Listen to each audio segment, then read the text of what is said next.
It's Dennis Fithian and Dan Leach here, 97.1 The Ticket, and we are pleased to have on Earl Cureton, whose number is going to be retired coming up Thursday at UAD. He joins us here on 97.1 The Ticket. Earl, congratulations. How are you? Thanks a lot. Appreciate it. EC, great to have you, man. It's got to mean a lot to you, I know. Being the Detroit boy born and bred to get your number and jersey retired at Callahan Hall. That's my man, Dan Leach, boy. I tell you, we spent a lot of time down there over the past few years, Titan games and all those things, and even some Pistons games that we've done together. Yeah, it's going to be a big night for me. I'm pretty excited about it. Earl, I love talking about the history of basketball in the state of Michigan, whether it's at the high school, college, or pro level, and you played all three, so it's great to have you on here. You know, you go back to the early to mid-'70s, and I think of names Larry Fogel, Johnny Davis. When I hear those, a lot of people call up. I didn't actually see those guys play, but when I talk about great shooters and everything, they'll get guys that'll call on and argue for both of those. Who do you think out of those two are the better players? Between Fogel and Johnny Davis? Yeah. Well, Larry Fogel was an outright scorer. He had the big game where he had 73 points in the game, in a high school game. Of course, Johnny Davis was a great shooter, too, but Fogel ended up leading the nation in scoring after he left. And I think when it comes to offense, Fogel probably was a better offensive player. You know, Johnny was an all-around pro for a number of years, but Larry Fogel went on and took initiatives, and I think it was the nation's leading scorer in high school. He was incredible. Cooley High School, on an undefeated team there, and put up, I think it was like 73 points in one high school game. And, it's only 32 minutes in a high school game. That's a lot of points. Yes, it is.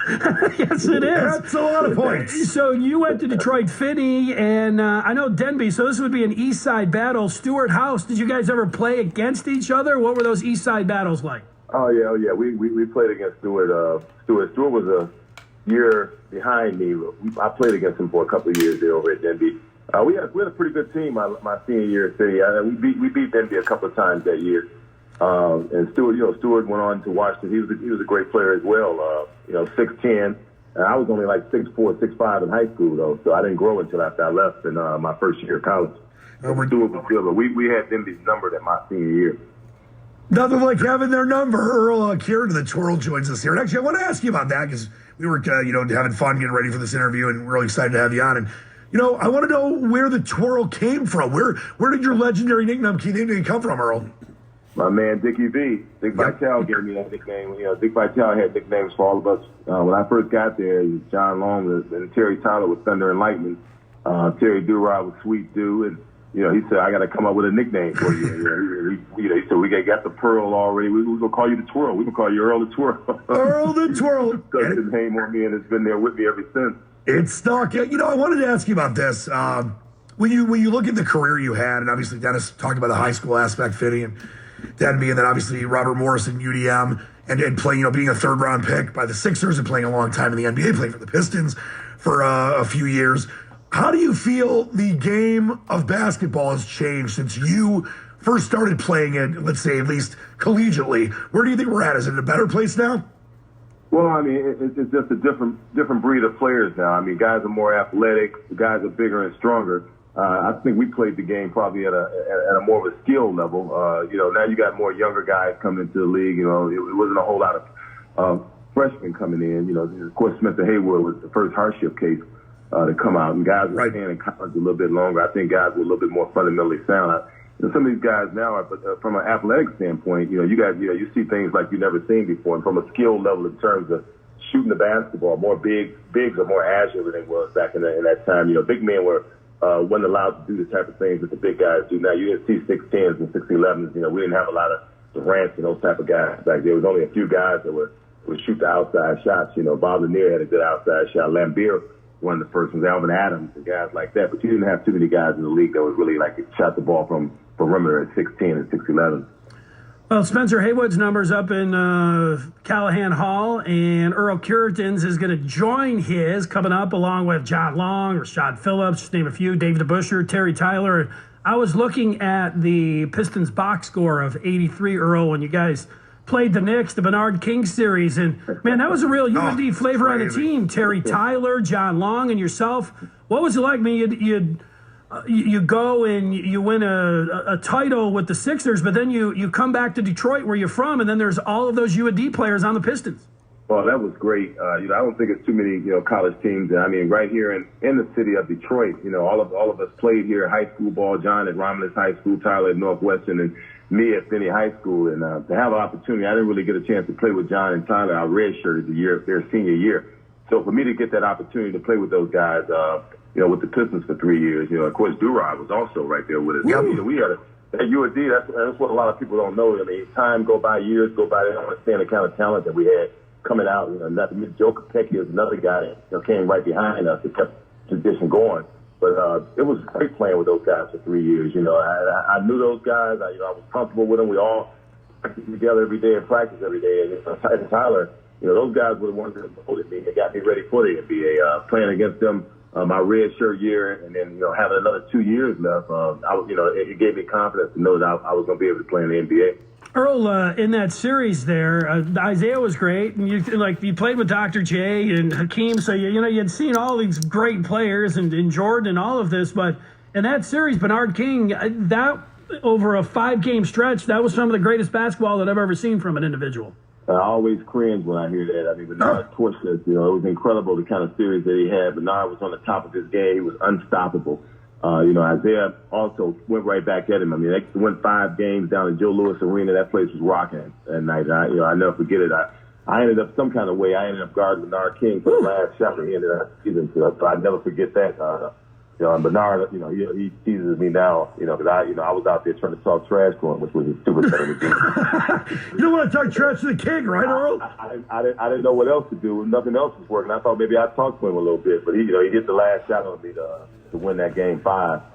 We should have had that series. I remember correctly. I think we played a game or so in the Silverdome before we went there, and then some problems, and we had to go down to Joe Louis to finish the series. Yep. We hit Darryl Walker, I think I remember, stole the ball a couple of times in game 1. I think maybe game 2, a game that we should have won. We would have won that game and never would have won 5. So, but he got in the passing lanes and robbed us of a game. But that was a game for history right there. Isaiah in 90 seconds scoring 16 points. And the crowd that we had, it was crazy. That was a great game. Yep, it was a hell of a game, of a series. Earl Cureton joins us here, the longtime Detroit Titan and obviously pro basketball players, working with the Pistons as a community relations job for a long time now. And you'll have your number retired on January 23rd, Thursday, with the Titans host IUPUI at Callahan Hall. Earl, of the many great things you have done in your career, and I got a surprise for you in a second here about one of the things that means a lot to me, calling games with you. I thought this was one of the coolest things I've seen an athlete do. You promised your mother that you would go back and get your degree. I know it was a little longer, after you could have graduated, but will you tell that story? Because I think there's a lot of very important things about that promise you made your mom to go back and get your degree later on in your life. Well, that's the most important thing that you could do. My mother just passed away recently here. She was 102 years old. Wow. And obviously, my mother didn't have an opportunity to even go to school. That time there, and she grew up in the South, and she was a sharecropper back in the day. So that opportunity didn't present itself. I always felt really bad about it because I had a chance to go to college. It's my mom that never had the opportunity to get a chance to go to school at all. That was obligation, something that I know I had to complete. It was important for her, and it was important for me. And it's also important to, if you're going to be here talking to kids about the importance of education, you got to make sure that you take care of it yourself. And, so I went back and I was really proud to be able to do that. I mean, basketball is one thing, but doing something that's going to help you to life is the most important thing. And that's what you want to preach to the kids, to tell the kids, let them know. And all the athletes out here, because we know sports only last a short period of time. You're only able to do it for a period of time. Your education is something that's going to be with you for the rest of your life. So it's important for you to buckle down and get that done. So and nowadays, we didn't think like that back in those days. Right. You got to walk like man, you're just thinking about sports, but I always tell these kids to figure out what they want to do. Find something you love just as much as you do basketball, if not more. Get to that, to be with you, and that's what education to do for you. So, Beautiful lesson, very important. And I mentioned, I got one more surprise for you before we let you go. You mentioned, it meant a lot to you to work with me and call games. It's one of the honors of my life to have you as a broadcast partner. So I wanted to give you a little surprise here and let you comment on what you remember about this moment. And it's no good. Jenkins has it. Titans might have a break here as Lewis almost fell down. Here's Howard Jr. to Wilson when the Titans try to win the game. Howard Jr. right wing three, good if it goes, and it does! Split splash, he's taking a bat! Howard Jr. took the knife and stuck it in the back of Jason Voorhees' Cleveland State Vikings. And Earl, of course, that was Juwan Howard, the current coach of Michigan's son, Juwan Howard Jr. Is that the shot that got you on ESPN? Well, got you and me on ESPN. And Dennis, we talked about this earlier. You didn't step on the call. You're the consummate broadcast partner. That was a lot of fun with you and I getting on SportsCenter, Earl. No, that was great. You know, we had some good times down there doing that, and that's why I'm encouraging everybody to come out. This game, I'm going to have a community youth night. I want all the community to come in. UOD, they're not having a great season. I'm just watching them right now. They're battling against Green Bay in a real close game. Mike Davis is a wonderful coach. His son is an outstanding player. He's third leading scorer in the nation right now. And actually, there's some great basketball down at Callahan Hall. Yep. So, on the 23rd, everybody needs to come out, enjoy me getting my jersey retired as well, to get a chance to see the Titans down. I don't think a lot of people go down there and see that. It's inexpensive. $10, your whole family can go to the game for about $40 and have a great night down there. So I want everybody to come out to look back in the Dickie V days, of have a packed arena down there. And then I'm going to be thrilled to see all my ex-teammates and John Long, Terry Tyler probably won't be able to make it, but Terry Durod, Joe Kopecki, and all those guys are going to be there. And some of the old guys that played back in the day and died. Here that Dennis Boyd and Ron Bostic and some of those guys from New York may be coming in. A lot of the Pistons are going to be down there, and former players for the city are going to be there. So I'm looking forward to be a huge night, and I'm excited and thrilled about it. Can't wait. Well, you should be. Earl, congratulations. That is this Thursday, January the 23rd at Callahan Hall. IUPUI will be in town, and at the half, Earl Cureton's number will be raised to the rafters. Earl, always great to talk with you. Take care. All right, thanks a lot, guys. You're the best, my man. Congrats. There he is, Earl Cureton.